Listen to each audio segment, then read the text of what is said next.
If you listen to a lot of these analysts on TV talk, they'd have you thinking that 10 different players were one of the 5 greatest players to ever play the game of basketball. Only problem with that is only 5 players can be the 5 greatest players to ever play the game. So you got to have a criteria. What makes them great and stand out above the rest? It boils down to 3 things for me.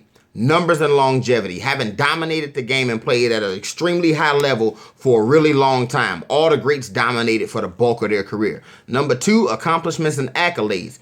MVPs, all-star appearances, all NBA teams, all defensive teams, and people always give credit to the scoring titles. But guys that led the league in rebounding, blocks, assists, and steals, those things matter as well. Number 3, you got to have the rings. That jewelry matters, man. It's the difference between being remembered as Patrick Ewing or Tim Duncan. And this is no slight to Patrick Ewing. But in the history of the game, he's an afterthought when you talk about the greatest big men to ever play the game. Tim Duncan, on the other hand, is going down as the greatest player to ever play his position.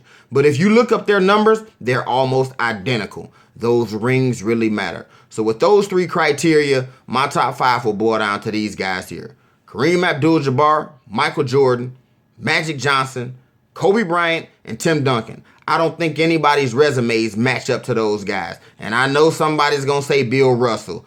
He's in my honorable mention as well as Bird and Shaq. But I can tell you this, and coming from a guy who is not a LeBron James fan, somebody about to have to move real soon. Only thing keeping him out of my top 5 is time. He keep tacking on years like this, it's going to be undeniable. Somebody got to get out.